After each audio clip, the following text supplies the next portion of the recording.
And that actually concludes the three presentations from the three Swedish companies that we have invited here in the forestry and the agri-tech sector here today. And it is now our turn to look on the Thai side. So the three Thai companies that will be presenting today will be VARUNA, Recult, and Nutrak. So let's start off with the VARUNA, a company offering integrated drone and satellite analytic solutions, which are powered by machine learning technology. So to present VARUNA, I would like to invite Mr.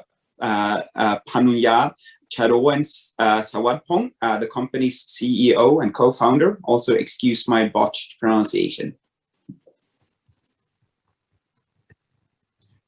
Okay, let me share my screen.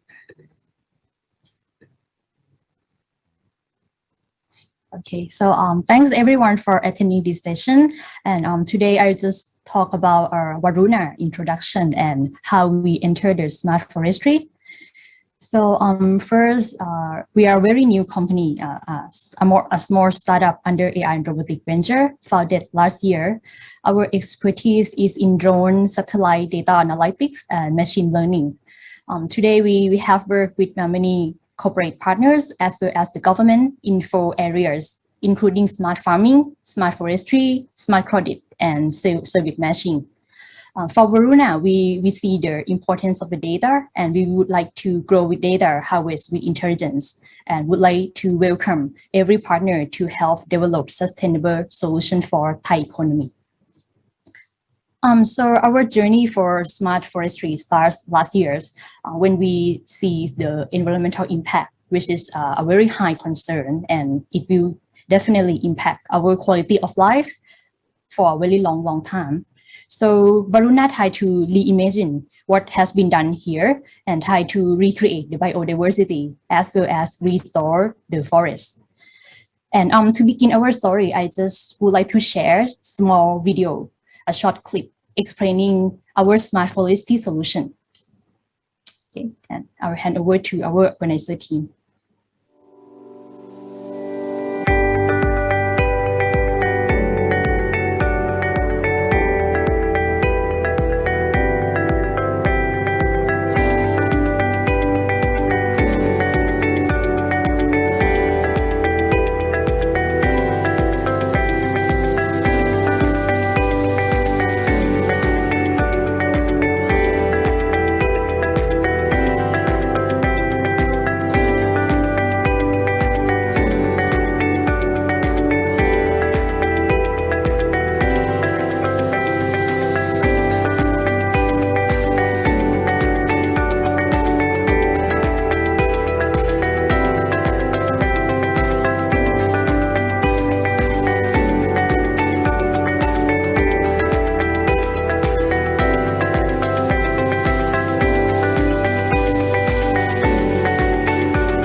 Okay, thank you. So back to my presentation. So the story in the video you see comes from the place that we call Wangjan Valley, which is located in Rayong province. It is in the EECI, which is Eastern Economic Corridor, the innovation hub of Thailand. So here, as you see the story in the video, we try to replace the traditional method of tree measurement and groundwork. So in traditional method, we have to send a lot of people. And as you may know that Thailand is aging society, so it will be troublesome in the future. We have to send a lot of people to collect the data in the field, measuring the tree height and diameters in order to calculate the carbon as well as tracking the health of the tree. So VARUNA offered a new solution. So we collect the data by using the satellite and drone data analytics, and we develop our own model to calculate the carbon absorption in the area. And we try to make it very automated so that you can just calculate the carbon within one click. And this figure illustrates the results of the carbon credit calculation. So it depends on the type of the trees in the area and the biomass density. So in the picture, you can see the different color shade, which signifies how the carbon is stored in each area. In the blue area, it means that it hides in high ton of CO2 per pixel. And that helps us a lot in manage what to plant, where to plant, and how much to plant the trees in the area. Okay, that is my first example. So let's look at another one. Bang Krachao. For our Sweden folks, Bang Krachao is the largest oxygen producer in Bangkok. It's the initiative that has been developed by King Rama IX in order to restore the biodiversity in the area. And here we have worked with the working team to track the change in the area and plan ahead for how we can restore the biodiversity and plant more trees in the area. And as you can see, it's declining every year, so we need to fix it. So we work with many organizations and develop a dashboard to track and monitor how well we do together to deliver the biodiversity to the areas in terms of how many trees that we plant and what else should we do in order to restore the heart and soul of this for Bangkok. And last one, I would like to mention about the wildfire. So many of you who stay in Bangkok also faced with the PM 2.5 pollution is definitely come from agricultural burning and wildfire. And we track why it happened. So the resource shows that you see there are many hotspots that occur from agricultural and wildfire, especially in the northern part of Thailand. And if we plan this very well, we can definitely find some preventive measures to prevent this from happening. Burning the agricultural land and wildfire creates CO2 as well as pollute the air. So the ability to detect such hotspot helps us to create what we call the fire barrier, as well as some preventive measures in order to prevent the wildfire and the burning from happening. All right, and so that's all we have. So this is a smart forestry solution. Apart from this, we also have our smart farming, and which we will not touch much in this talk. So we think that if we can recreate the heart and soul of Bangkok in Bang Krachao, we can reimagine the way we work in terms of carbon, and we try to restore the forest. Our planet will be a very healthy and well to live for the next generation to come. Okay, thanks so much. That's all. Thank you so much for that, Kun, Taro, and Sawatpong. Very interesting and good presentation, and also some beautiful pictures from Bang Krachao that we all like in Bangkok. So opening up the floor for the commentators here. Any thoughts, comments, and question for VARUNA?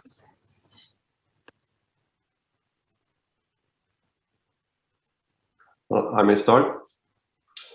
It's such an inspiring presentation, and you're right in the middle of such interesting technology. So it will be. I have a lot of questions, but I can start with a few. I was wondering, do you provide the drones technology, or is it the analysis and software which you provide? That's the first question. And I'm also interested if you have tested your applications on coniferous forests and how that works. Okay, so the analytics models is quite complex, so we have to use both the satellite and the drone technology. For our service, it depends on the customer need. Some of them may just want to just check the area and detect some of the things that are happening on the ground using the drone technology. But some of them may try to use the satellite to give a it will allow them to have an overall look of those areas. So that's the main benefit of the satellite. And some companies just want to see and test the carbon credit model. So we have to deploy both of that, as the business model is like a subscription fee. And for the second one is that the type of the forest you mentioned? I'm not sure I heard it correctly. Like in the Nordic country where we have needles instead of leaves, does that make a problem for you with your survey with the tree species we have in the Nordic countries? Oh, Okay, so in Thailand is evergreen forest. The type of the tea and the type of the forest affects the formula that we use. But our technology, we are able to identify and classify from the drone image the type of the forest and any irregularity that happens in the area by using machine learning developed top up from the drone. Thank you. I have a question, but first of all, thank you for a very interesting presentation. Now, have you made any carbon measurements or volume measurements on large-scale eucalyptus plantations in Thailand? We haven't done that yet. Most of the research we have done is the forest in Bang Krachao and in Wangjan district and the northern part. So very happy to do that if in the future. Do you have any plans to try it on large-scale plantations? Yeah, sure. Okay, good. Definitely in our plan.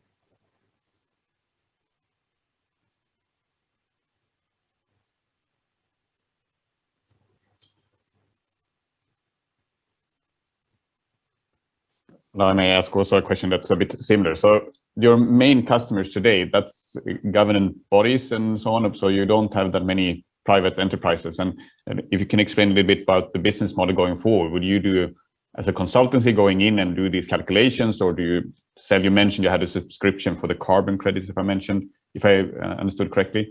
So what would the business model going forward be, you think? And who are your customers now? Okay.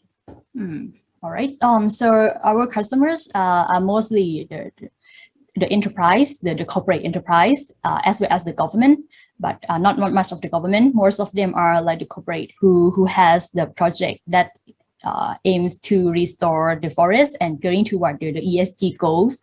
And the business model is more of our subscription fee, and we are like service provider. So it's quite highly customized, depends on the needs, because the forest in Thailand is quite different. The behavior is different, and in the corporate, they want something differently. Some of them may just want to look at the carbon. Some of them just want to find the elephant. Yeah, so it depends on them. And in moving forward, we are trying to partner with corporate who has the same vision as us, like to grow the world sustainably and use our technology to the most benefit to them. Thank you. Thank you for your question. Swadikap, have you done any work in Nan province up north? Or did you have any chance to talk to K-Bank, because K-Bank is sponsoring a lot of forest projects in Nan. Have you had a chance? Not yet. Would be happy to. Okay. Right now we talk to PTT. PTT. I can help connect you to at least for sure you can have Nan as a sandbox to to enhance it or improve your technology. Okay. Let's talk offline. Thank you.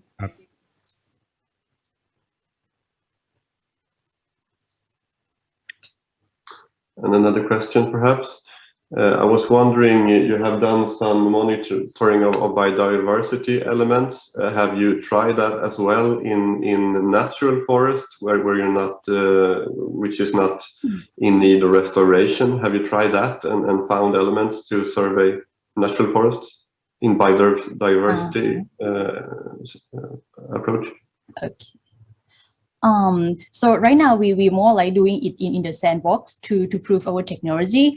That would be definitely our next plan, to do it in natural forest, and we plan to fly the drone in Nakhon Sawan province, the western part of Thailand, in this year.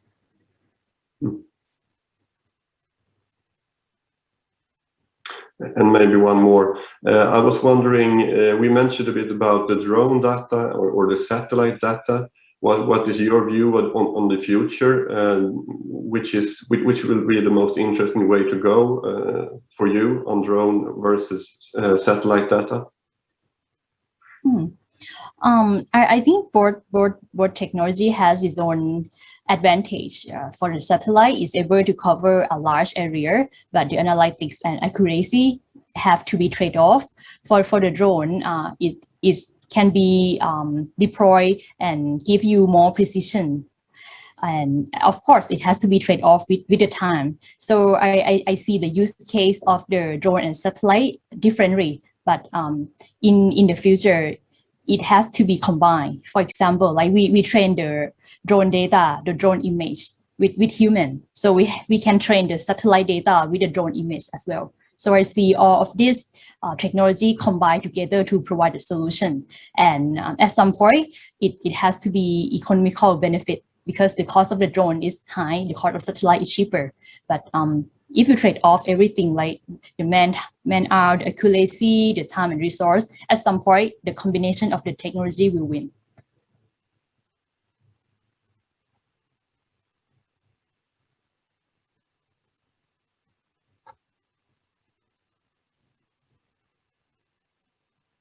Well, then I can go again. Do you have your own team with the competence for machine learning, or do you work with partners for that part? For the technology side, we have our own team, but for partner, we partner to learn from each other. They learn technology from us, and they give us some areas. Like the PTT folks, they gave us some areas to test, and we learned the expertise of how they measure the tree and try to improve their method using our technology. So I would say technical part, we are strong in that, and we find and very happy to partner with industry expert. Thank you. Thank you.